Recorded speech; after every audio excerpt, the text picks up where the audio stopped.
I was stopped at a red light when I saw his face again, larger than life, smiling down at me from a billboard like nothing had ever happened. Dr. Caleb Warren, trust your health with the best. I nearly dropped my coffee. It had been 25 years, but I knew that face. The same practiced smile. The same piercing eyes. The same man who had glanced at my wife's chart for exactly 3 minutes before telling us it was, probably nothing. It was ovarian cancer. Stage 3. By the time a second opinion confirmed it, we had lost 6 precious months. Months we might have used for treatment. For hope. For goodbye. My wife died quietly in hospice, in a room with beige walls and one flickering fluorescent light overhead. She passed away gripping my hand, her lips dry and cracked, whispering that she was sorry for leaving me. Sorry, like it was her fault. That sorrow has haunted me every single day since. But Dr. Warren?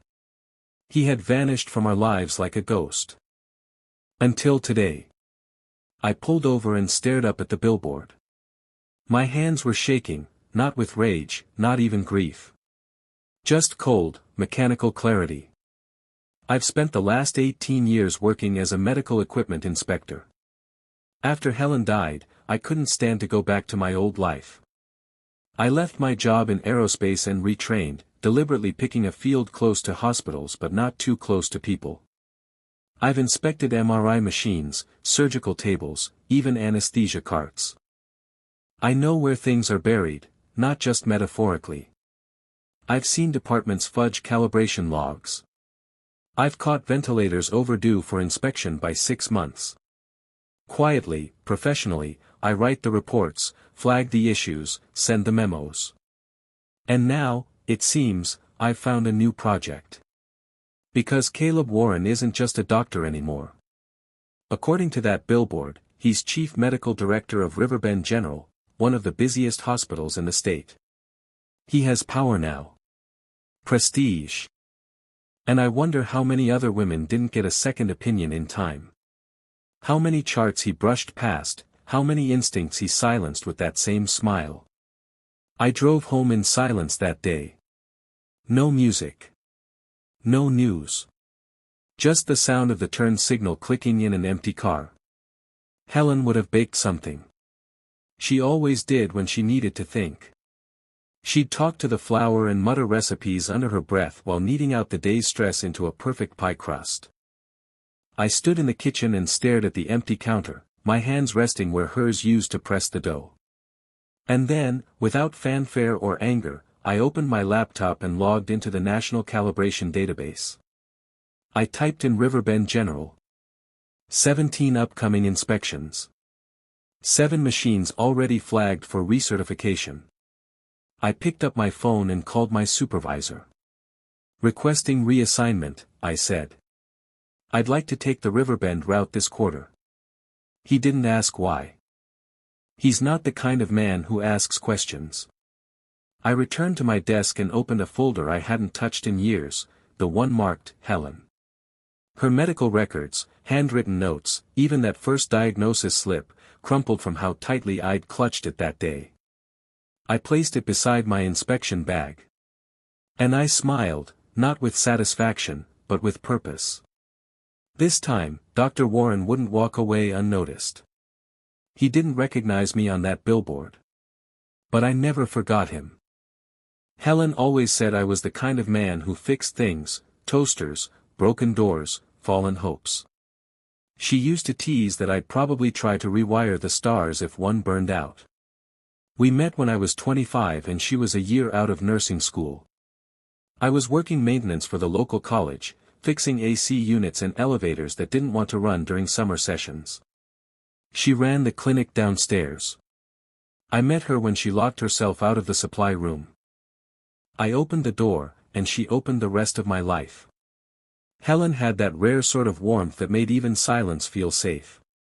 When I told her my father left when I was 10, she just nodded and said, "Well, you stayed." And that was the thing about Helen, she always saw who you were, not who you weren't. We married a year later in the city park. No band, no cake, just us and the trees in bloom.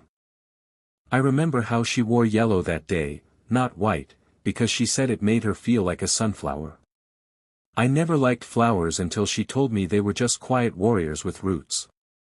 That was Helen, poetic without meaning to be. We never had kids. 3 years into the marriage, we tried, but the doctors told us her chances were slim. Helen grieved quietly. She didn't cry, she painted. She filled our little house with blue and green canvases that now hang in the hallway like whispers of another life. We built something simple, but solid. I moved from maintenance into tech calibration, first in small clinics, then regionals. Helen moved into palliative care. She said she wanted to help people die better. I used to joke that it was a grim calling. She said, "No, it's just honest." She came home tired, but never bitter. There was this gentleness in her that survived everything, even the things that should have hardened her. And then, one morning, she started skipping breakfast. Said her stomach felt off. I assumed it was stress. She brushed it off, too.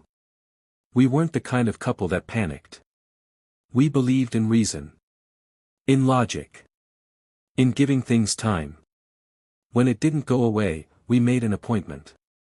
Just routine. That was the first time I met Dr. Caleb Warren. He didn't look at Helen when he entered the room. Just clicked his pen, skimmed her chart, asked a few standard questions, then told her it was, probably IBS, or dietary. Maybe stress-related. He sent her home with a light anti-inflammatory and a, "come back in a month if it persists." No scans. No blood tests. No family history questions. Helen trusted him. "He's a colleague," she said. He wouldn't brush it off if it was serious. But it didn't go away. 2 months later, she started to lose weight. Quietly. Her clothes fit differently.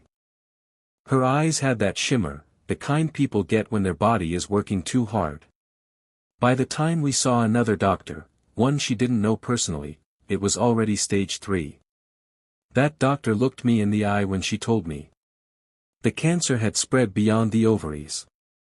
Surgery was possible, but aggressive. Chemo would be brutal. Our window had closed without us even knowing it was open. Helen didn't curse. She didn't cry. She just squeezed my hand and said, "Let's not waste whatever time we've got." We had 11 months. Not all of them good. But they were ours. She refused to die in a hospital. So we brought a hospice bed into the living room. She chose the window that got the best light in the afternoons. Every day after work, I'd sit beside her and read aloud from the stack of books she never finished. She liked the sound of my voice more than the stories. That's what she told me. One night, near the end, she asked me if I believed in accountability. Not revenge, she whispered, just, knowing someone out there knows what they did. I said yes. Of course I did. She looked at me for a long time, her fingers light on mine. Then maybe you'll know what to do when the time comes. I didn't know what she meant. Not then. Helen passed away in her sleep 3 days later. After the funeral, I left everything behind, our house, my job, our routines. I couldn't stay in a life we'd built for two. I applied to a technical college, completed a 2-year program in biomedical equipment inspection, and started a new life calibrating machines in silence. Every tool, every report, every checklist, they were my penance. My way of staying close to a world that had failed her. For 18 years, I didn't speak of Helen's diagnosis. I never mentioned Dr. Warren's name again. Until the day I saw him grinning from that billboard, selling confidence to strangers like he hadn't cost someone everything. And suddenly, the stillness inside me broke. Not with noise, but with direction. Helen had always trusted me to fix things. This time, I would. The first time I saw Dr. Caleb Warren in person after all those years, he was laughing with a nurse outside the staff entrance at Riverbend General. The same eyes. The same hands in the pockets of his lab coat like he didn't have a single burden to carry. As if lives weren't ever changed by what he didn't do. I was there for a standard quarterly inspection. The hospital was due for its full calibration review, a process most departments treat as routine. But I wasn't here for routine. I was here for the cracks. Inside, I clipped my badge onto my belt, greeted the front desk politely, and made my way to radiology. I'd done hundreds of inspections over the years. But this was the first time my hands felt cold, not from nerves, from focus. The facility was impressive. Renovated floors, high-end imaging equipment, sleek new cardiac suites. All clean, clinical, efficient. But I wasn't looking for shiny. I was looking for neglected.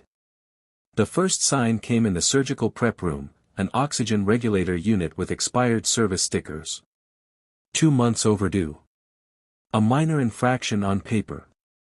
But to the trained eye, it was part of a pattern. I kept going. In the MRI bay, the main coil calibration file hadn't been updated. Not a missed service, an edited one. Someone had overwritten the digital records to make it look compliant. Only the old-timer techs would even notice. I flagged it without comment, filed it into my report. In a small recovery room, I found an 4 pump with a battery leak. It had been rotated out of use, but not decommissioned. It could have been accidentally placed back into circulation at any moment. The staff had simply taped a handwritten note to it, buzzing noise, don't use. That's not how you handle life-supporting devices. My file grew heavier by the hour. By the time I finished the first floor, I had documented 17 compliance failures, not dangerous in isolation, but damning in total. And all of them had something in common, they were easily hidden unless someone was looking closely. I was looking. I moved to the 3rd floor, administrative suites. The plaque outside the glass doors read, Caleb Warren, MD, Chief Medical Director. I didn't knock. I wasn't there to confront him. Not yet. I just walked past, clipboard in hand, and looked through the narrow vertical window. He was inside. On a Zoom call, smiling that same closed-lipped smile that had haunted me for 2 decades. I watched him lean forward and say something, then laugh politely, nodding along with whomever was on the other side of the screen. Probably a board member. Or a donor. A woman walked in with papers. He signed them without reading. And in that moment, I saw it clearly, the indifference.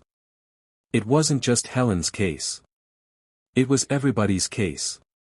Caleb Warren had moved past medicine and into management. He wasn't healing people anymore. He was managing them like inventory. I left quietly. I had what I needed. Back in my motel room that night, I laid out the inspection forms, photographs, calibration logs, and documentation of expired certifications. It wasn't illegal, yet, but it was unethical. And the trail of negligence was long enough that someone with influence could get a spotlight pointed in the right direction. But then, I found something else. While pulling technician logs from Riverbend's shared network, something inspectors are allowed to access for audit purposes, I saw a familiar name in the complaint section. A patient's daughter had submitted a formal grievance about misdiagnosis in the oncology unit. The doctor assigned to the case. Caleb Warren. 23 days ago. My chest tightened. I opened the report. The daughter had accused him of brushing off persistent abdominal symptoms as digestive fatigue. She claimed her mother had begged for further testing but was told to try adjusting her diet and monitor stress. 2 weeks later, a different physician diagnosed metastatic cancer. The daughter's closing note in the grievance, he never even remembered her name. She told me that. He called her ma'am the whole time. It was Helen all over again. I sat there for a long time, hands resting on the edge of the motel bed, staring at the page. This wasn't memory. This wasn't about the past. This was still happening. Helen had been the start. But not the end. And now I understood. This wasn't just a personal betrayal. This was a pattern. A legacy. And it was time someone stopped it, not with outrage, not with fire, but with precision. Exactly the way Helen would have wanted. I sat on the edge of the motel bed, half-dressed, half-exhausted, with the file folder open in my lap. Outside, the neon from the pharmacy across the street pulsed softly through the curtains, turning the room an odd shade of blue. I should have felt vindicated. I had everything I needed, the inspection failures, the falsified logs, even the recent grievance that mirrored Helen's own story. But I didn't feel strong. I didn't feel sharp. I just felt hollow. It wasn't just the weight of what I discovered. It was that I hadn't expected the pain to still feel fresh. I thought I had buried it, the grief, the guilt, the helplessness of that year. But as I sat in that stale motel room, the edges of Helen's final days rose around me like ghosts. I remembered the way her voice cracked the first time she couldn't stand on her own. The time I helped her brush her teeth and she said, "This isn't how I wanted you to see me." The soft apology she whispered when I changed her dressings, her skin so thin I was terrified of hurting her. And worse than all of that, I remembered her smile. Still there, even at the end. Like she wanted me to feel better, when she was the one dying. I had spent years thinking I could bury all of that beneath logic and tasks and quiet routines. Inspections. Measurements. Numbers. But now, with Warren's face back in my world, in my work, I was realizing that nothing had really healed. I had just gotten better at holding still. I stood up and walked to the small mirror over the sink. Looked at the man staring back at me. Gray at the temples. New lines at the corners of my eyes. But still the same eyes that watched the woman I loved be misdiagnosed and dismissed by a man who didn't bother to learn her name. I splashed water on my face. Let it run down my neck. And then I just stood there, both hands on the edge of the sink, until the room stopped spinning with memory. The motel was quiet. The kind of quiet that comes only in small towns after midnight, when even the ice machine sounds like a waterfall. I sat back down and picked up one of Helen's old journals I kept in the bottom of my inspection bag. She had filled half of it with doodles, the other half with thoughts. It was her habit, to draw and reflect in the same breath. The page I turned to read. Some days I wonder how many lives we pass by without realizing we've touched them. Or failed them. Sometimes both. I read that line twice. Then again. She'd written it during her third round of chemo. I remembered that day. She'd smiled, pale and exhausted, and said, "I hope I haven't done harm, just by being tired."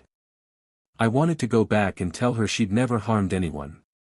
But I couldn't. The dead don't need comfort. Only the living do. I pressed the journal to my chest and closed my eyes. The room smelled like cheap detergent and recycled air, but I imagined it smelled like lemon and vanilla, Helen's shampoo.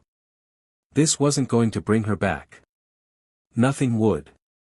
And even if I took down Warren, even if I got his license stripped and his name off every billboard in the city, there would still be nights like this, quiet, cold, filled with a silence so loud it pressed against the inside of my ribs. The grief wasn't loud anymore.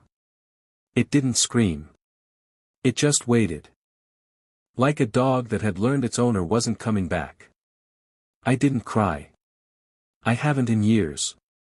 I think I lost that ability somewhere around her last breath. But I did feel it, the ache, the fatigue of carrying this weight for too long. And maybe that's what Helen meant, that day in the hospice bed, when she said, "Just don't let it turn you hard." I think she knew how much I'd want to. How much I'd try to trade softness for steel. But grief doesn't need to be sharp to be strong. It just needs to be remembered. And I remembered. Everything.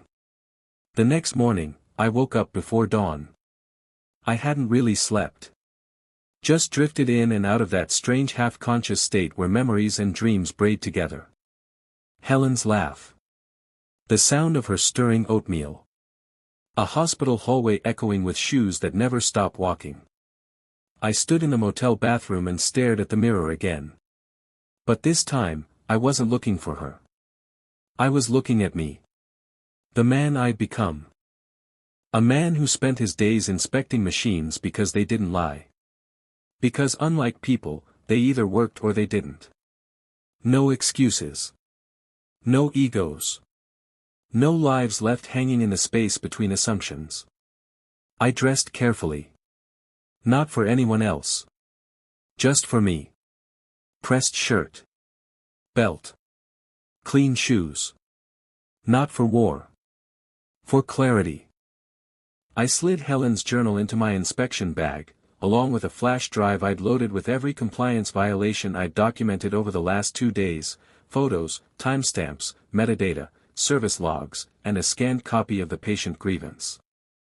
Then I made 2 more copies. One for the Department of Health. One for the Hospital Ethics Board. And one for someone else. I didn't know who yet. But I'd know when I saw them. At Riverbend, I didn't rush. I moved like I always do, quiet, methodical. I finished the remaining inspections with the kind of calm that only comes from decision. When I dropped off the final clipboard at the front desk, the receptionist smiled and said, "Back next quarter?" I smiled gently. "Maybe," I said. But I wouldn't be. This wasn't a loop I intended to walk forever. I walked the long corridor back toward the administrative wing. Every step felt final, not angry, not vengeful. Just complete. Like closing the last page of a book. Outside Dr. Warren's office, I paused. He was inside again, on another call. Same tone, same posture. Everything polished and rehearsed. I didn't knock. I didn't open the door. I just slid a sealed envelope under it. Inside, the full report. No note. No accusation. Just truth. Then I walked away. 3 floors down, I stopped at the small staff kitchen to refill my thermos. An older nurse stood near the sink, rubbing her temples. "Long night?" I asked gently. She nodded, smiling despite the exhaustion. "They always are." I handed her one of the 3 flash drives. "Give this to someone you trust," I said. "Someone who still cares why they went into medicine." She blinked, confused, but something in my voice must have registered. She took it. I thanked her, wished her a good shift, and stepped back into the morning. Outside, the wind was soft, stirring the leaves like whispers. I didn't feel triumphant. I didn't feel like I'd won. I felt clean. Like I had done what Helen asked of me in those final days. Not revenge. Just accountability. A reminder to the world that not all hands go unnoticed. That even quiet grief can speak. And now, it had.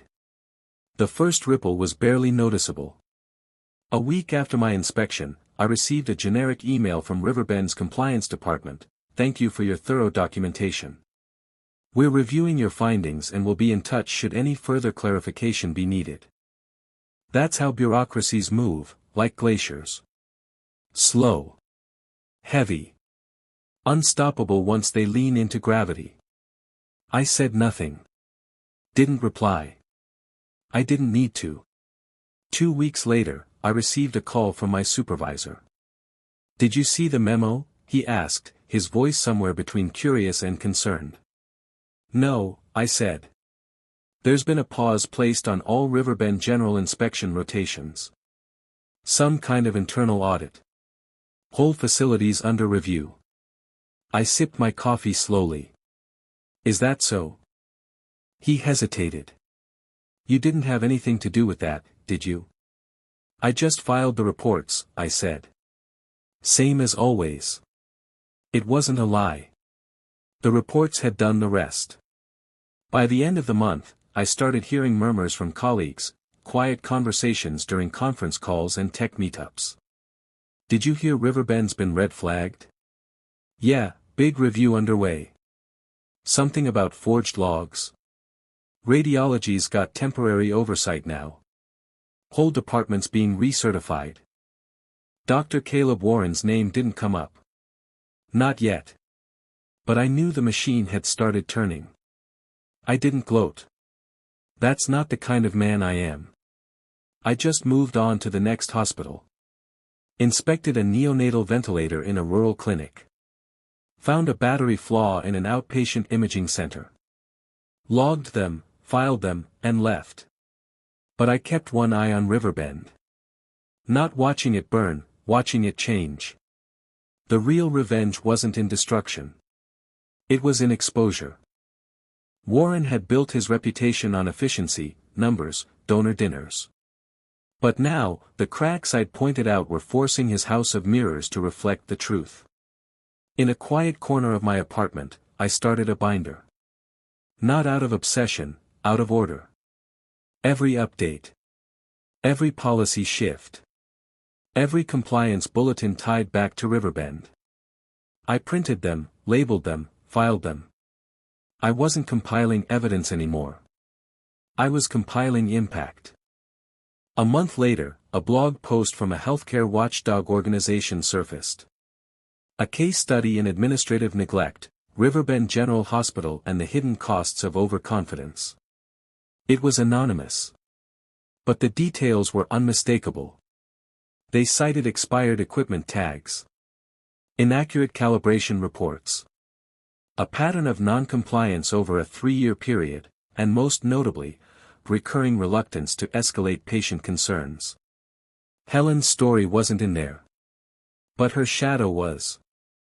I closed the browser and leaned back in my chair. Warren hadn't been fired. Not yet. But the cracks were visible now, not just to me. One afternoon, I returned to Riverbend under a different assignment. A short calibration check on a newly installed imaging system. I wore my badge. Walked the halls. Took notes. And at one point, in the lobby, I saw a wall of promotional materials. Warren's face was gone. Replaced by a new slogan, "We hear you. We heal together." The irony wasn't lost on me. But I didn't smile. Instead, I took out my phone. Sent a quiet message to the Department of Health's oversight contact, the same woman who'd thanked me for my earlier file. I told her the calibration updates looked clean. That the ripple had reached the shore. That maybe, finally, they were listening. She replied with a single sentence. "You started something important." I stared at the words for a long time. Not because they were flattering. Because they were true. 3 months after the audit began, Dr. Caleb Warren was no longer listed as the chief medical director on Riverbend General's website. No announcement. No press release. Just, gone. I checked the staff directory twice, then a third time. Where his name once sat at the top, bold, professional, flanked by accolades, there was now only a blank space with the words, Interim Medical Director, Dr. Rachel Elwood. I remembered her. She was the attending physician on Helen's palliative case. Kind. Methodical. The kind of doctor who didn't raise her voice but never missed a detail. I sat with that for a long while. Quietly. Not in celebration. In understanding. Warren hadn't been arrested. He hadn't been publicly disgraced. That wasn't the nature of these things. But his office had been emptied. His authority removed. And in a place like Riverbend, that was louder than any headline. I later heard, through a colleague who heard it from someone in procurement, that Warren had been strongly encouraged to take early retirement. No pension cuts. No scandal. Just the silent exile reserved for men whose power has quietly curdled. He'd been offered a consulting role in some private practice group upstate. I don't know if he took it. I didn't care. The truth was, I hadn't done this to ruin him. I'd done this to end him. Not his life. Not his career. Just his illusion of invincibility. And that illusion? That had finally fractured. More than that, something had begun to shift inside the hospital itself. Policy updates began showing up in the trade bulletins I subscribed to, small adjustments, but telling ones. Quarterly third-party audits became mandatory. Staff were now required to complete annual ethics retraining. Patient feedback forms, the kind Helen would have never known existed, were now being sent out digitally and monitored by a new internal review board. One article even cited Riverbend's revised patient escalation protocols as a new model for responsive care in mid-sized urban hospitals. I clipped that article and placed it in my binder. Not for ego. For Helen. She would have wanted to know that her pain helped someone else's mother. That her story, even through silence, had shifted the ground under someone's feet. But not everyone at Riverbend adapted gracefully. One afternoon, as I finished an equipment handoff at another site, I saw him. Warren. Across the parking lot. He was getting into an older model BMW, his once crisp white coat now just a jacket over rolled-up sleeves. No entourage. No nurse following him. Just a man, older than I remembered, fumbling with his keys. He looked up and our eyes met.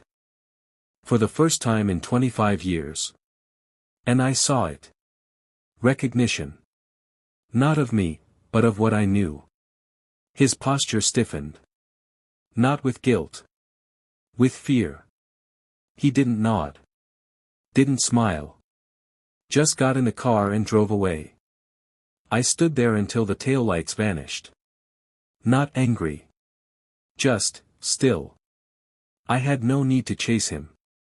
That part of the story was over.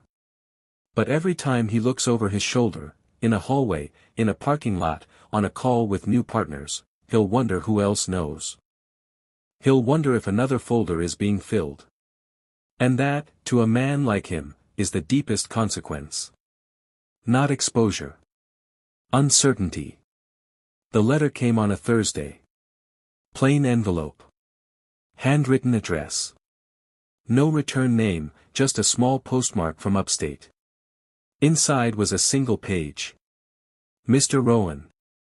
I believe we may have met before, though perhaps not formally. I assume you've been following recent events at Riverbend General. I would like to speak with you, privately. I believe we have unfinished business. C. Warren. No apology. No specifics. Just a tone, calculated humility, veiled authority, like he still believed he had something to control. I folded the letter once. Then again. Then tucked it away. I didn't answer for 3 weeks. Not because I wasn't sure what to say. Because I was. Eventually, I called the number listed at the bottom. A landline. His voice on the other end was subdued, not warm, not cold. Just, waiting. Tomorrow, I said. 10 a.m. Neutral ground. There's a small cafe on West Laurel. Nothing fancy. I know it, he said. I hung up. The next morning, I arrived early. The cafe was quiet, half a dozen empty tables, the kind of place you come to disappear into a cup of something warm. He walked in wearing the same coat he'd worn the last time I saw him, no tie, no clipboard. Just a man aging quietly in exile. He spotted me immediately. Paused at the entrance. Then walked over and sat down across from me. Mr. Rowan, he said. Dr. Warren, I replied. Neither of us offered hands. He nodded toward my coffee. Mind if I gestured to the counter. Help yourself. He returned a moment later with black coffee. No cream. No sugar. The kind of coffee men drink when they know sweetness won't fix anything. I suppose you've seen the news, he said. I didn't answer. I didn't write to ask forgiveness, he continued.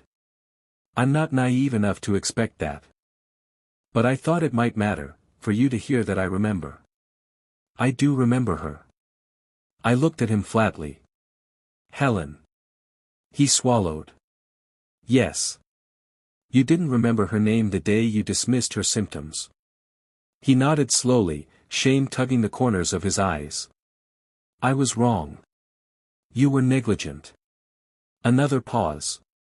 Yes. We sat in silence for a long time. The sounds of the cafe faded, cups clinking, a quiet espresso machine hissing in the background. I used to tell myself it wasn't personal, he said at last. That I was just overworked.